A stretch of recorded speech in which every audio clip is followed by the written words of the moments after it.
Rostros de la pandemia, migrar y morir lejos de casa.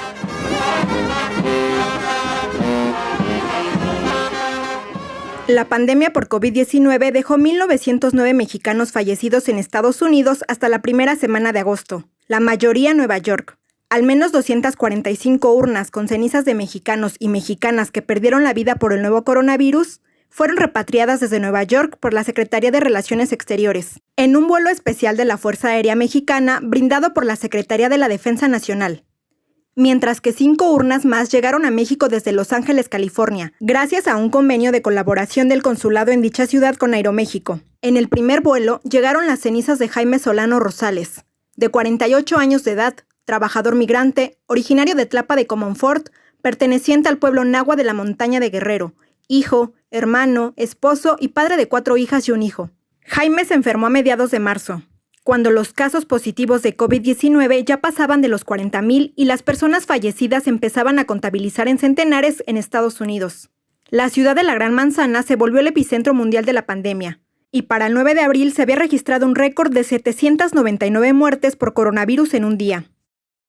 Pues mi papá todos los días hablaba con mi mamá y igual con nosotras. Bueno, yo no estaba aquí, yo estaba en Chilpancingo, pero mis hermanos, mi mamá, todos pues tenían esa posibilidad de comunicarse con él. Él nunca fue un hombre que se fue allá y olvidó a su familia a la suerte, ¿no? Él siempre estuvo al pendiente de su familia. Mi papá vivía con su hermana en Queens. Él pues empezó primero. Él sufría así a veces por el frío de allá, le daba gripa o tos así. Y ese día que le avisó a mi mamá que se sentía mal, pensamos que era pues él fue al médico y dijo que le habían dicho que era un catarro nada más. Por eso no le vimos tanta gravedad y él dijo, no, dice, me duele la garganta, dice, me duele la garganta, el cuerpo, dice, y mi mamá le dijo, vete al médico para que te revisen y te receten medicamento. Dice él, sí, dice, voy a ver si no se me quita, voy a ir. Si no, pasaron 3 días y ya estaba mejor, pero después otra vez le avisó a mi mamá que se sentía mal y mi mamá le dijo que fuera al médico. Fue y lo revisaron, le dijeron que no era nada, que solamente era un catarro y le recetaron jarabe, estuvo tomando, pero ya después dice que tenía mucha tos, porque él aún en esa situación, él todavía hablaba con mi mamá y le decía, no puedo hablar muy bien, dice, porque hablo y me da mucha tos y no puedo controlar la tos y pues me duele mi pecho y todo. Estuvo así como una semana, ya después fue al hospital, en el hospital le dijeron que le iban a hacer unos estudios, le hicieron los estudios y creo que le hicieron el del COVID, algo así, y pues dice que le dijeron que salió positivo, que lo iban a internar porque ya sus pulmones estaban muy dañados, pero él cuando ingresó al hospital entró bien, todavía adentro del hospital todavía hablaba con mi mamá, todavía se comunicaba, todavía decía cómo lo estaban tratando, porque entró al hospital y le dice que él pidió agua y le llevaron una jarra con agua fría. Y dice, mi mamá, ¿cómo te van a estar haciendo eso? Dice, si estás enfermo y te están dando cosas frías. Y mi papá dijo, lo último que dijo él, dice, aquí me van a matar. Él se fue al médico como el 13 de marzo o el 9, fue cuando lo internaron y hasta el 13 de abril fue cuando falleció él. La doctora que lo atendía pues nos daba esperanzas, ella decía que a lo mejor iba a aguantar porque él estaba joven y no tenía otra enfermedad como para que él se pusiera más grave. Por eso ella nos daba pues esa esperanza de que a lo mejor aguantaba a mi papá, pero todo ese tiempo pues no sé qué pasó. La hermana de Jaime estuvo al pendiente de su salud y su cuidado. Ella se encargó de enviar sus cenizas de regreso a Tlapa a través de la Cancillería mexicana. Pues mi tía era la que estaba al pendiente porque quedó como responsable de él y nos avisaron que le había dado un paro. Nos dijo ella, dice, tu papá está muy grave porque le acaba de dar un paro, pero ya lograron estabilizarlo. Eso fue como a las 9, me parece, 9 de la noche y a las 9:30 nos marcaron y nos dice ella que ya había fallecido. Entonces ella se hizo responsable de todo el proceso. Aquí empezamos a movernos aquí en Tlapa nosotros porque pues mi papá trabajaba en un restaurante, a veces no trabajaba y pues así que diga usted que tenía dinero, pues no, y pues nosotros, es mucho el gasto que se hace con estas cosas y aquí marcamos al licenciado Paulino y él fue el que nos empezó a ayudar, nos comunicó con un sacerdote de allá de Estados Unidos, creo que estaban ayudando a la gente pues a llevar todo ese proceso para las funerarias, para conseguir funerarias porque estaban llenas y en ninguna pues tenían lugar y ellos se encargaron de todo eso. Y mi tía era la que estaba al pendiente pues porque era la que estaba con mi papá y pues la que estaba allá también para ver todo eso que se iba a llevar a cabo. A los 3 meses exactos de que Jaime falleció, la noche del 13 de julio, Leticia acompañó a su mamá a recoger las cenizas de su papá en una funeraria de Chilpancingo. Ese día también acudieron otras 5 familias, algunas procedentes de Xalpatláhuac, Malina e Igualita. Ayer yo la acompañé a Chilpancingo a recoger las cenizas de mi papá porque ya se habían tardado mucho tiempo pues en mandarlas. Él falleció el 13 de abril y hasta ahora nos mandaron las cenizas. Fue algo muy tardado pues y pues algo muy feo para nosotros también porque ya no pues no teníamos la esperanza de que se pudiera mandar el cuerpo. Pues habían dicho que las iban a traer a su lugar de residencia de cada persona que falleció allá, pero no sé qué habrá pasado y las dejaron aquí en la funeraria de Chilpancingo y nosotros tuvimos que ir a recogerlos allá. Nos avisaron de la funeraria, directamente avisó aquí al número de mi mamá, le dijo que ya podían pasar por las cenizas, estaban en la funeraria. Como llegamos apenas en la madrugada, pues hoy se va a velar, va a venir la familia cercana a él. Decidimos ir a enterrar las cenizas, sí, porque pues es muy fuerte, ¿no? Y creo que lo mejor es sepultarlo. Lo vamos a sepultar y es lo que tenemos planeado hacer.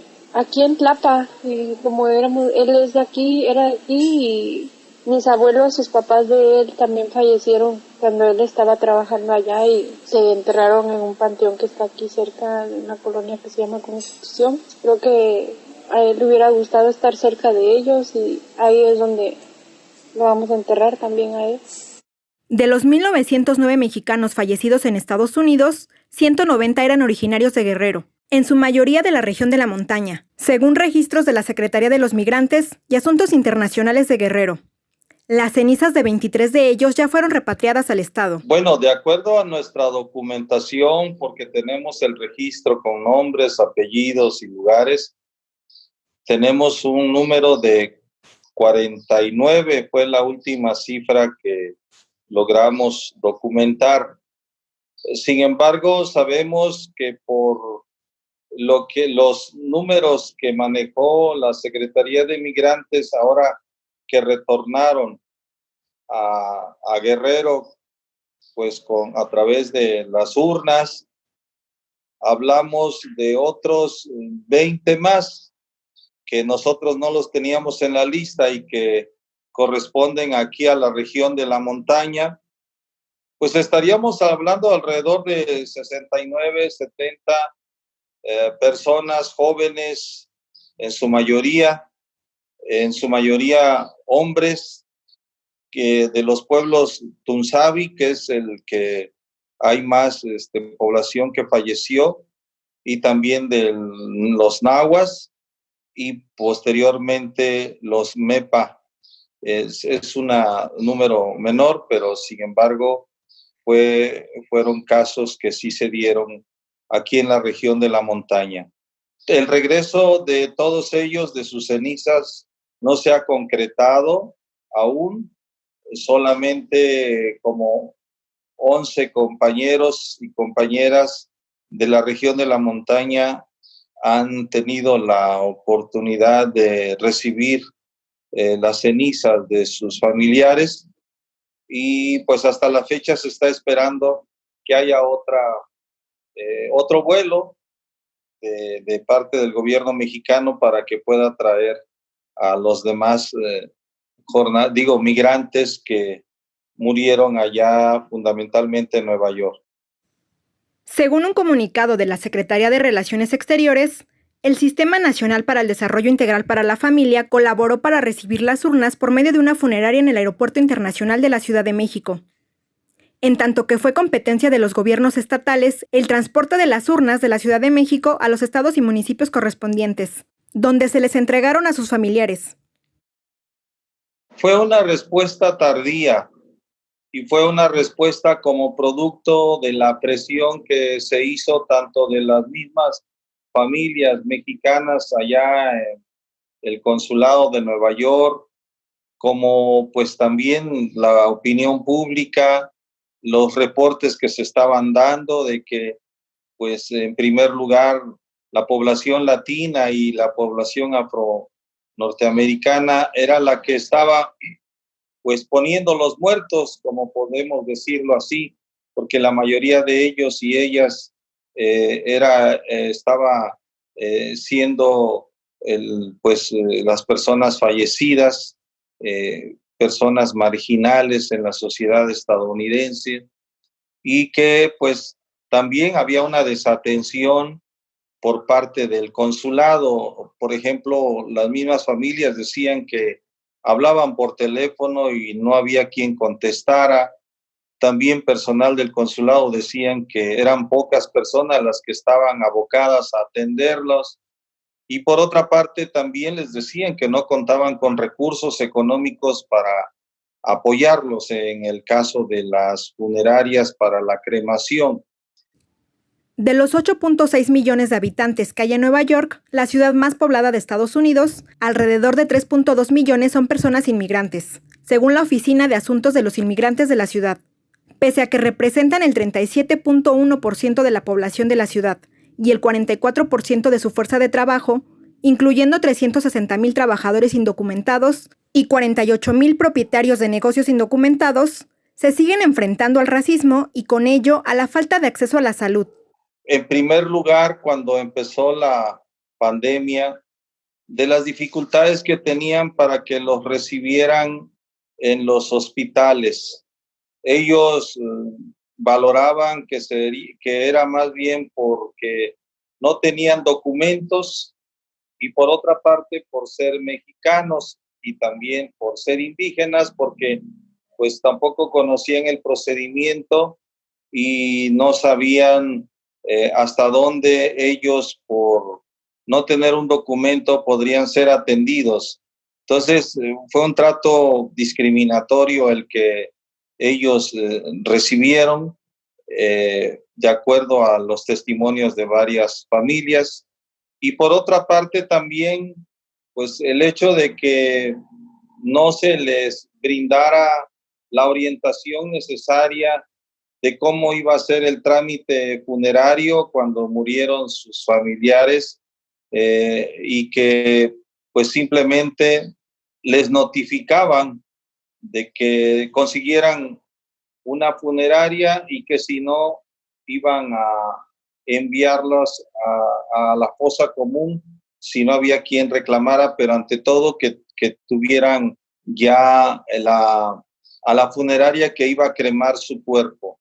Entonces, más bien, en general, se dio como esta desatención, esa discriminación en cuanto a la información, en cuanto al acceso a los institutos de salud y sobre todo en cuanto a la posibilidad de que pues se tuviera este acceso a las funerarias, porque no había funerarias en Nueva York que brindaran estos servicios, y máxime que tenían una cuota alta para hacer estos trabajos, más de 3,000 pesos, que muchos de ellos no consiguieron. Por eso aquí hicimos el trámite con el gobierno del estado para que se pudiera hacer el apoyo hacia estas familias. Fueron alrededor de 20 familias que lograron este apoyo. Las demás fue muy difícil conseguirlas porque siempre ellas tuvieron que buscar a través de sus familias con el dinero que les hacía falta. De acuerdo con el Centro de Derechos Humanos de la Montaña Tlachinolan, sacerdotes católicos brindaron apoyo a migrantes mexicanos que se enfrentaron al coronavirus, específicamente a quienes se contagiaron y a las familias de las personas que fallecieron. Y tal como ocurre en la región de la montaña, en Tlapayork, como se refieren a Nueva York quienes llegan de Tlapa, la solidaridad y el apoyo comunitario fueron la respuesta ante el dolor y la falta de recursos para enfrentar esta situación hasta donde fuera posible. Tuvieron que buscar otras formas y obviamente las redes de paisanos y de familiares, de amigos, ayudaron a subsanar esta necesidad tan imperiosa de obviamente de juntar un dinero para la cremación de un amigo, de un familiar. Fue tardía, fue descoordinada, obviamente que eso pues causó que muchas familias se endeudaran y que otras de plano pues todavía no sabemos cuántos casos no lograron llevarlos a la funeraria por esta situación de que tampoco tenían familiares que pudieran intervenir rápidamente para que no se fueran a la fosa común. Jaime emigró hace 17 años de Tlapa Guerrero a Estados Unidos, para poder alimentar a su familia, apoyar a sus hijas e hijo a estudiar, y para juntar dinero con el propósito de seguir construyendo una casa, donde planeaba vivir con ellas a su regreso. Jaime trabajaba como repartidor en un restaurante en Queens, Nueva York, aunque quería aprender de cocina. Fue un proceso muy largo y muy desesperante. Estábamos tristes, angustiados. Mi papá se fue allá cuando yo tenía 11 años. Ahorita yo tengo 27 y mis hermanas igual estaban chiquitas cuando él se fue. Teníamos la esperanza de que él se viniera y poderlo ver una vez, aunque sea. Él nunca vino para acá, nunca hablábamos por teléfono. Y pues sí, es algo muy doloroso para nosotros. Yo y mi hermana ya tenemos a nuestros hijos. Mi hermana tiene 2, yo tengo 1. Ellos hablaban con él, con mi papá, y pues nunca los pudo conocer, abrazar. A veces no teníamos para comer. Mi papá aquí cuando estuvo en Tlapa, él trabajaba en el agua potable, andaba abriendo las llaves colonia por colonia, caminando, y yo veía cuando él llegaba, a veces no preocupado porque no traía dinero. Pues a él le costó mucho irse. Y ahorita como estaban las cosas, pues ya no es fácil que uno venga y vaya. Él nunca sacó una visa o un permiso para poder venir y volver a regresar. Solamente nos comunicábamos con él por teléfono, por mensaje. Siempre le mandaban fotos de aquí, de nosotras, de nuestros hijos, le mandaban. Y él decía que quería verlos. Él decía, ay, mis bebés, como los quisiera abrazar, siempre decía él. Él quería aprender, creo, ahí lo de la cocina. Él trabajaba en un restaurante. Primero estaba de repartidor de comida y ya quería ahorita pues terminar su casa, construirla, tener aquí algo y poderse venir para estar con su familia. Él se sentía muy solo allá. A mi mamá le decía, porque siempre platicaban, siempre hablaban, y a mi mamá le decía que había unos días en que se sentía solo, se sentía triste, y en unas ocasiones le llegaba a decir a mi mamá que ella se quería venir, pero voy a trabajar otro poco y vamos a terminar la casa y pues allá a ver qué pasa. Yo me acuerdo que una vez sí me llegó a decir mi mamá que le había dicho eso y le dije, pero ¿a qué se va a venir aquí? Le digo, aquí no hay nada, no hay trabajo, no. O sea, sí, pero te pagan muy poco. Sí, pues mi papá era el que pues prácticamente era el proveedor pues de la casa porque mis hermanas están estudiando. Yo me casé y me fui con mi esposo y pues mis hermanas son las que estaban aquí con mi mamá. Pues ellas estudiaban. Mi papá era el que siempre pues estuvo al pendiente de ellas, de todas pues, porque aún yo estando allá pues él siempre me apoyó también. Hasta el último momento, Leti y su familia mantuvieron la esperanza de que Jaime se recuperaría. Ahora lo recuerdan con amor, como un gran hombre y un ejemplo para ellas. Me acuerdo cuando hablaba con él, yo le decía, papi, ¿cuándo te vas a venir? Y me decía él, bromeando, me voy en diciembre, pero ya pasó diciembre. Dice, sí, verdad, pero no te he dicho de qué año. Dice. Él siempre trataba de animarnos siempre. Él era alegre, en sus compañeros de trabajo aún sienten feo porque ellos lo veían diario y mi papá jamás se metió en problemas allá. Era humilde, era una persona muy, muy, muy buena.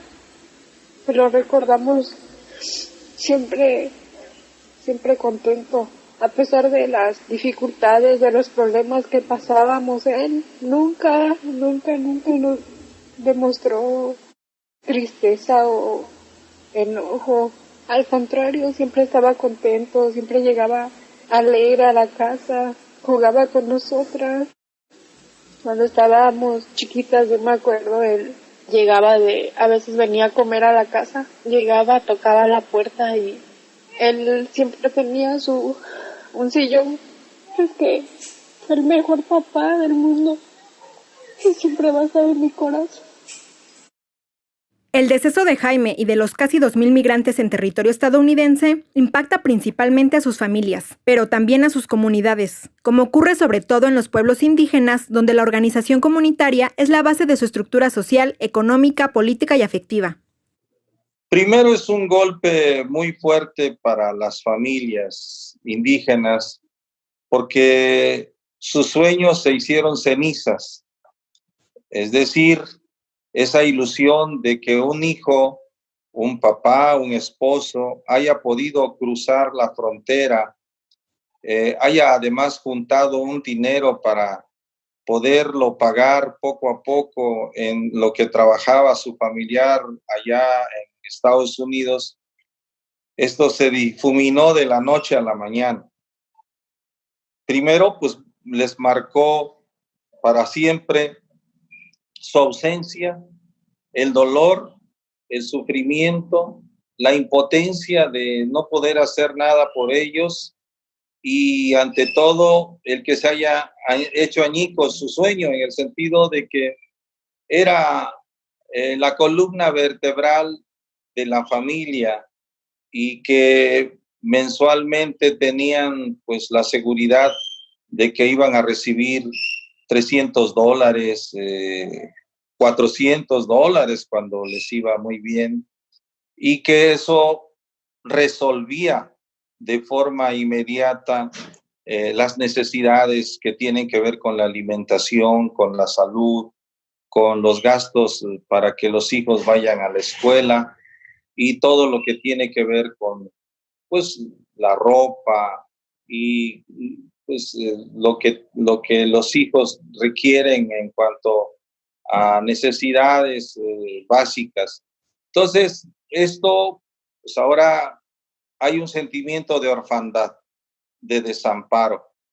Tienen que, sobre todo pensando en esposas, viudas, que ahora tienen que cargar con la responsabilidad, algunas con deudas, porque pues siempre el hecho de que pues haya un familiar que muere en una comunidad, hay que hacer gastos funerarios regularmente en la comunidad para enfrentar este dolor en medio de la pobreza, pues llegan los vecinos, las familiares a solidarizarse, pues llevan 1 kilo de arroz, llevan 1 kilo de azúcar, algunas botellas de refrescos, en fin, todo lo que se necesita para la comida. A cambio, la familia doliente tiene que dar de comer a los visitantes.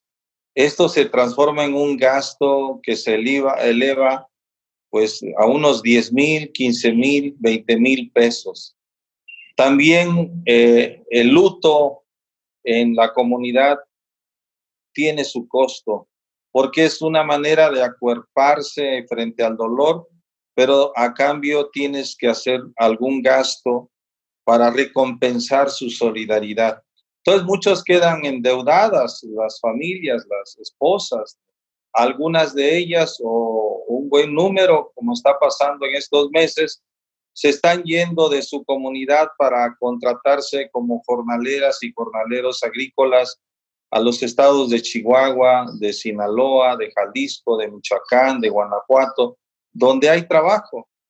Y te vas a poner a trabajar a destajo.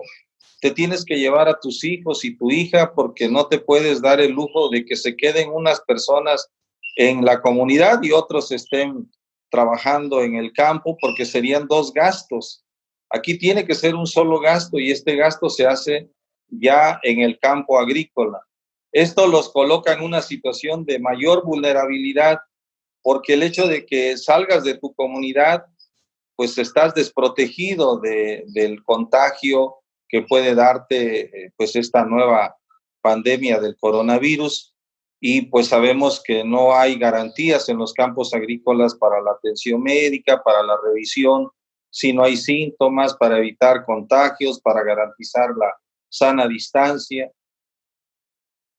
La COVID-19 agravó la precariedad laboral, al igual que la crisis en materia de salud y alimentación que ya existía en la montaña de Guerrero, como en otras partes del país, lo que se junta con la falta de respuesta de autoridades y de dependencias como el Instituto Nacional de los Pueblos Indígenas. Podemos decir que muchas familias están de luto. De luto no solo por lo que ha significado la pandemia en Nueva York, sino por lo que significa la pandemia en la montaña de Guerrero. En una montaña donde hay más de 350,000 habitantes y solo hay un hospital. Y dentro de esos hospitales hay 30 camas para atender a pacientes desde hace 50 años. No ha habido mejorías en el tema de la salud. Los pacientes COVID, nos hablan de algunas camas, 12 camas, pero solamente funciona un ventilador. Tienen que comprar sus medicinas. No hay medicinas, ni cubrebocas, ni material para sanitización para las comunidades. Entonces están en total abandono, ¿no? Lamentablemente esta situación no logra visibilizarse en el país de qué pasa con las familias indígenas donde no hay un sistema de salud que funcione, donde no hay fondos para que se les subsidie la compra de medicinas, donde tampoco tienen trabajo y donde están enfrentando la tragedia de un ser querido que pues murió en Nueva York, que era su sostén económico, y que pues ante esta orfandad hay una ausencia también de la autoridad, y que la respuesta de las pocas autoridades que aparecen en la región es una respuesta negativa: no tengo dinero, no tengo posibilidades de apoyarte.